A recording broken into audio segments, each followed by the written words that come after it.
వరద నష్టం అంచనాలను క్షేత్రస్థాయి పరిశీలన తర్వాత నిర్ణీత ఫార్మేట్లో నమోదు చేయాలని భీమడోలు మండల ప్రత్యేక అధికారి ఏలూరు ఆర్డీఓ ఎన్ఎస్కే గజావలి కోరారు. వరద నష్టం అంచనాలు తయారు చేసేందుకు ఆ తర్వాత చేసే కార్యక్రమాల గురించి ఆర్డీఓ మండల స్థాయి అధికారులతో భీమడోలు మండల పరిషత్ సర్వసభ్య సమావేశ మందిరంలో మంగళవారం సమన్వయ సమావేశాన్ని నిర్వహించారు. ఈ సందర్భంగా ఆయన మాట్లాడుతూ వరద నష్టాలను నమోదు చేసేందుకు ప్రభుత్వం 20 అంశాలతో కూడిన ఫార్మేట్ను రూపొందించిందని చెప్పారు. దీనిలో గ్రామాల వారీగా, విభాగాలు, శాఖల వారీగా వరద నష్టాల అంచనాలను నమోదు చేయాలని కోరారు. ఇదే క్రమంలో వరద తగ్గిన తర్వాత ఆ ప్రాంతంలో పారిశుధ్య పరిరక్షణ పనులు చేపట్టాలని, తాగునీటి నాణ్యతను పరీక్షించిన తర్వాత దానికి అనుగుణంగా శుద్ధి చేసిన తాగునీటిని సరఫరా చేయాలని అన్నారు. వైద్య ఆరోగ్య శాఖ ఇంటింటా సర్వే నిర్వహించి వ్యాధిగ్రస్తులను గుర్తించాలని సూచించారు.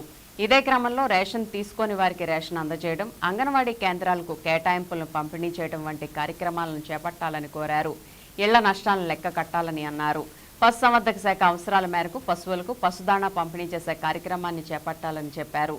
దీనిపై స్పందించిన పశుసంవర్ధక శాఖ భీమడోలు ప్రాంతీయ పశు వైద్యశాల సహాయ సంచాలకులు డాక్టర్ ఇక్కుర్తి సాయి రమేష్ ఆగడాల లంకలో పశుగ్రాస కొరత ఏర్పడినట్లు గుర్తించామని, ఈ మేరకు 5 రోజులకి సరిపడా పశు దాణాలను పశువులకు అందజేసేందుకు చర్యలు తీసుకున్నట్లు తెలియజేశారు. వీటన్నిటిపై యాక్షన్ ప్లాన్ తయారు చేసి బుధవారం నుంచి అమలు చేయాలని కోరారు. కార్యక్రమంలో మండల అభివృద్ధి అధికారి పద్మావతీదేవి, తహసీల్దార్ బి రమాదేవి, వ్యవసాయ అధికారి ఉషారాణి పాల్గొన్నారు.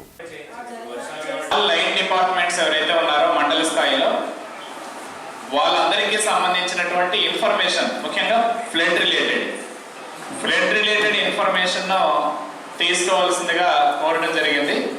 కాబట్టి గౌరవ కలెక్టర్ గారు టెలికాన్ఫరెన్స్ లో చెప్పిన విధంగా ఈరోజు అన్ని మండలాల్లోనూ స్పెషల్ ఆఫీసర్లు, అదేవిధంగా మండల స్థాయిలో ఉన్నటువంటి అధికారులందరూ కూడా ఈ కోఆర్డినేషన్ మీటింగ్ ఏర్పాటు చేసుకొని ఈ వరదలకు సంబంధించినటువంటి లాసెస్ ఏవైతే ఉన్నాయో, అంటే డ్యామేజెస్ కావచ్చు, లేదంటే ఏవైనా ఈ కట్ ఆఫ్లు కావచ్చు, ఇవన్నీ కూడా ఐడెంటిఫై చేసి వాటన్నింటినీ కూడా రిపోర్ట్ రూపంలో ఈరోజు సాయంత్రానికి ఇవ్వమని చెప్పడం జరిగింది.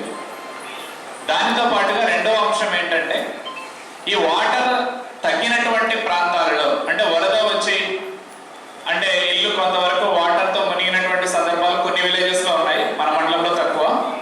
అటువంటి విలేజెస్లో వెంటనే పారిశుద్ధ్య కార్యక్రమాలు స్టార్ట్ చేయాలి.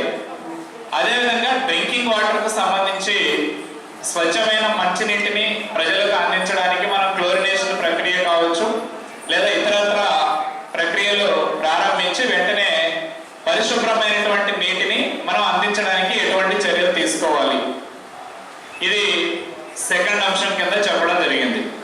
ఫస్ట్ వచ్చేసి ఆల్ టైప్స్ ఆఫ్ డ్యామేజెస్, అన్ని రకాల డిపార్ట్మెంట్లు, ఆల్ ఇంజనీరింగ్ డిపార్ట్మెంట్స్ కావచ్చు, రెవెన్యూ, అదేవిధంగా అన్ని డిపార్ట్మెంట్లు ఏవైతే మనకు ఈ డ్యామేజెస్ సంబంధించి రిపోర్ట్స్ ఇవ్వాల్సిన వాళ్ళు ఉన్నారో వాళ్ళందరూ కూడా ఆ డ్యామేజెస్ని ఐడెంటిఫై చేసి రిపోర్ట్ రూపంలో సమర్పించడం అనేది ఒకటి.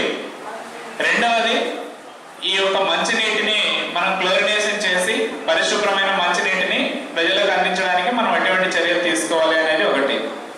తర్వాత వరద తగ్గినటువంటి, అంటే ముంపుకు గురై వరద తగ్గినటువంటి విలేజెస్ ఏవైతే ఉన్నాయో ఆ విలేజెస్ లో పారిశుద్ధ్య కార్యక్రమాలను మనము వెంటనే ప్రారంభించడం. డ్రైనేజీ పైపులు, మంచినీటి పైపులు ఎక్కడైనా ఒకవేళ పగిలి ఈ నీళ్లు దాంట్లోకి, ఆ నీళ్లు దీంట్లోకి వచ్చినట్లయితే కంపల్సరీగా అందరికీ వ్యాధులు వస్తాయి. కాబట్టి అటువంటివి ముందుగానే మనం ఐడెంటిఫై చేసుకొని అలాంటి రిపేర్స్ ఏదైనా ఉన్నట్లయితే వెంటనే ఆ రిపేర్ని మనం ఇమీడియట్గా అటెండ్ అవ్వాలి. పంచాయతీ సెక్రటరీ ఈ విషయం మాత్రం చాలా జాగ్రత్త వహించాలి. విలేజ్ మన యొక్క స్టాఫ్ ఎవరైతే ఉన్నారో ఇంటింటికి వెళ్ళి ఈ ఫీవర్ సర్వే కానీ, లేదా ఈ యొక్క వరదల వల్ల అంటువ్యాధులు వచ్చేటటువంటి అవకాశం ఉంది కాబట్టి వాటన్నింటినీ కూడా సర్వే చేయమని చెప్పడం జరిగింది.